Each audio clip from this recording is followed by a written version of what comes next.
প্রবাসীদের ভোটের জন্য নানা উদ্যোগ নিচ্ছে নির্বাচন কমিশন। তবে পোস্টাল ব্যালটে ভোটের হার কম হওয়ায় প্রচারের পাশাপাশি দূতাবাসগুলোকে তৎপরতা বাড়ানোর পরামর্শ দিয়েছেন বিশ্লেষকরা। নির্বাচন কমিশন বলছে আন্তরিক হতে হবে ভোটারদেরও।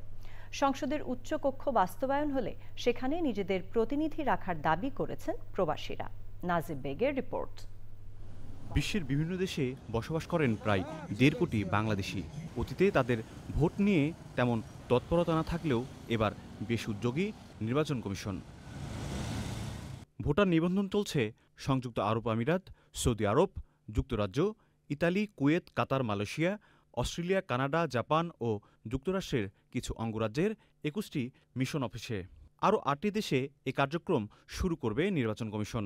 আগামী 16 নভেম্বর পোস্টাল ভোট বিডি নামে একটি অ্যাপ চালু করবে ইসি। ভোট দেওয়ার জন্য এনআইডি কার্ডধারী প্রবাসীদের সেই অ্যাপে নিবন্ধন করতে হবে। আশা করি সকল প্রবাসীরা তাদের এই সুযোগটি কাজে লাগাবে এবং তারা বাংলাদেশের উন্নয়নের জন্য সেই সকল জনপ্রতিনিধিদেরকে ভোট দেবে যারা বাংলাদেশকে একটি অপার সম্ভাবনায় বাংলাদেশে রূপান্তরিত করবে। এবার যাতে প্রবাসীরা তাদের নিজেদের ভোট অ্যাকচুয়ালি নিজেরা দিতে পারে এবং সেটি যাতে সুষ্ঠুভাবে কাউন্ট করা হয়। যদি সংসদের উচ্চ কক্ষ বাস্তবায়িত হয় সেক্ষেত্রে প্রবাসীদের পক্ষ থেকে যেন সেখানে প্রতিনিধিত্ব রাখার সুযোগ করে দেওয়া হয়। আমরা বিদেশে থাকলেও আমাদের মন সবসময় দেশেই করে থাকে। জাতীয় অথবা স্থানীয় নির্বাচনে জনপ্রতিনিধি নির্ধারণে আমরা আমাদের রায় দিতে পারবো, এটা অনেক আনন্দের আর সম্মানের। আমি মনে করি সুযোগ পেলে সকল প্রবাসী নিজের ভোটাধিকার প্রয়োগ করা উচিত। ভোটের অন্তত 4 সপ্তাহ আগে প্রবাসীদের কাছে পোস্টাল ব্যালট পাঠানো হতে পারে। ব্যালটে প্রতীক থাকলেও থাকবে না প্রার্থীর নাম। সে সময়ে কোনো আসনের প্রার্থীদের তালিকা পরিবর্তন হলে সেই আসনের সব প্রবাসী ভোট বাতিল হবে।